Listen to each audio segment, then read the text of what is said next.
Bonsoir Luc Berry. Bonsoir. L'UNSA est le deuxième syndicat de la SNCF. Allez-vous continuer la grève? Alors c'est le syndicat de la SNCF qui va le décider, l'UNSA Ferroviaire. Il y a une réunion de bureau fédéral qui aura lieu ce soir, donc je ne vais pas décider à la place de ce collectif. Pour nous, c'est le collectif qui décide, c'est normal.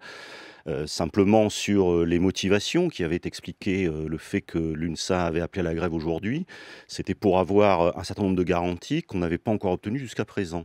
Des garanties comme quoi toutes les négociations qui ont eu lieu ce week-end étaient bien des négociations qui engageaient l'entreprise. S'il y a un accord, il doit être signé avec l'entreprise, il nous fallait cette garantie. Nous ne l'avions pas lundi. Est-ce que vous l'avez aujourd'hui? Nous l'avons aujourd'hui avec un document qui est beaucoup plus précis et qui engage clairement l'entreprise. Et puis, il nous fallait aussi d'autres garanties. Alors, je ne détaille pas, c'est un peu technique, sur les éléments de cette négociation. Mais nous voulions aussi une autre garantie concernant la situation financière de cette entreprise. Vous savez que la SNCF est lourdement endettée. Et donc, la pérennité de cette entreprise est liée aussi à des réponses à des choix financiers. Et nous avons demandé notamment au gouvernement, par écrit, de nous apporter une réponse. Cette réponse est arrivée, si mes renseignements sont bons. Et donc, c'est sur la base de ces éléments que l'UNSA Ferroviaire arrêtera sa décision ce soir. Sur la situation financière de la SNCF et sur le fait que l'État reprenne une partie de la dette de la SNCF, quelle est la réponse de l'État, du gouvernement là-dessus? Alors, la réponse n'est pas aussi précise et notre demande n'est pas aussi précise. Ce n'est pas à nous de dire à la place de l'État comment est-ce qu'il va positionner cette entreprise publique, bien évidemment. Mais nous souhaitons avoir des éléments de réponse. Alors, les éléments de réponse que nous avons nous donnent pas des garanties complètes, mais c'est normal, c'est un sujet quand même qui est très compliqué. Mais en tout cas, ça fait depuis le début de la discussion sur la loi d'ouverture du marché ferroviaire que nous posons cette question-là. Et jusqu'à présent, elle est toujours traitée, mais jamais véritablement réglée.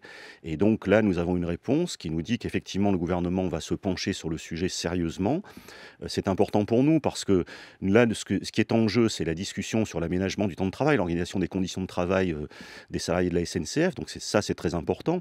Mais la pérennité de cette entreprise, dans le cadre d'un marché ouvert à la concurrence, nous préoccupe aussi. Luc Berry, si je comprends bien, vous avez des réponses positives pour vous sur les deux points qui vous préoccupent.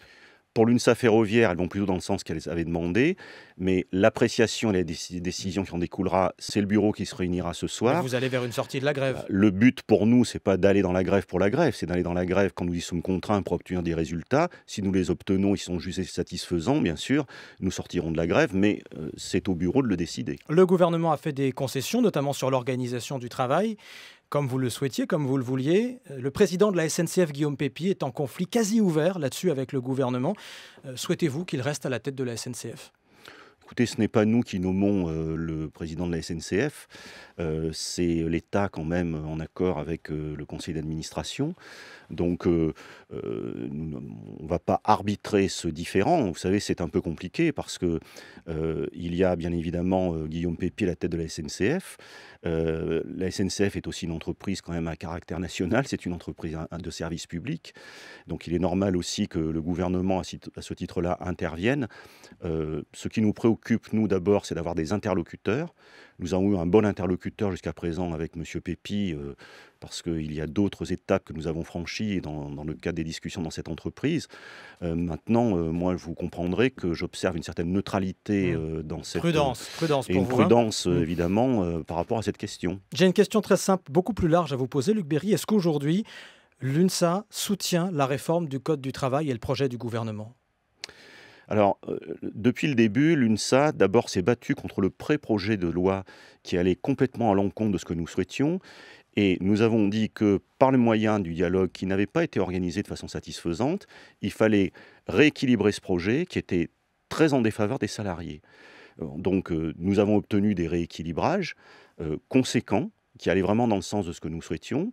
À toutes les étapes, d'abord le projet de loi de lui-même, adopté par le Conseil des ministres, puis, malgré l'utilisation que nous déplorons du 49 ter à l'Assemblée nationale, le texte qui sort de l'Assemblée nationale, malgré l'utilisation de cette procédure, est un texte qui a été très largement amendé, près de 450 amendements qui avaient été élaborés par la Commission des affaires sociales, sur la base pour certains d'entre eux, du dialogue que nous avions eu avec les députés. Donc nous ne sommes pas encore totalement satisfaits, mais parce que la procédure parlementaire n'est pas terminée, le texte passe au Sénat, il reviendra ensuite à l'Assemblée, et donc nous allons continuer notre action pour faire en sorte, sur 3 points sur lesquels nous souhaitons encore que les rééquilibrages continuent, pour espérer encore que le texte bougera. Je vous pose la question parce que la CFE-CGC, par la voix de son futur président, François Hommeril, déclarait ce matin qu'elle était contre la loi travail. Alors, moi, je suis autorisé, parce que c'est ma fonction, j'ai été élu pour ça, à porter la parole de l'UNSA. François Hommeril sera sans doute le futur président, mais il n'est pas encore le président de la CFE-CGC, donc on verra ce qui se passera la semaine prochaine au congrès de la CFE-CGC. Vous êtes plutôt du côté de la CFDT, vous, aujourd'hui? Non, on est plutôt du côté de l'UNSA, c'est-à-dire qu'on apprécie le fait qu'effectivement, dans cette loi travail, il y a un certain nombre de dispositions qui sont extrêmement positives, pour lesquelles on se bat depuis plus de 20 ans.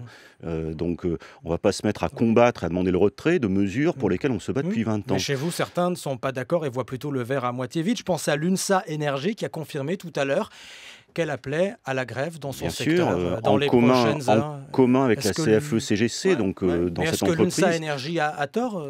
Visiblement, on est divisé. Écoutez, chez vous. Je ne vois pas trop dans une question de ce type qui se présente en ordre serré. Il y a toute une série de débats qui ont été déclenchés par la loi, bien évidemment, et par les dispositions. Ça existe aussi à l'UNSA, et heureusement, sinon, je ne sais, c'est pas le but d'avoir une organisation qui soit monocolore et où il n'y ait pas de débat, mais c'est une organisation démocratique. Mais la grande majorité de l'UNSA, et notamment ses instances, où tout le monde est représenté, a été unanime pour nous mandater sur l'analyse que nous avons faite. Voilà.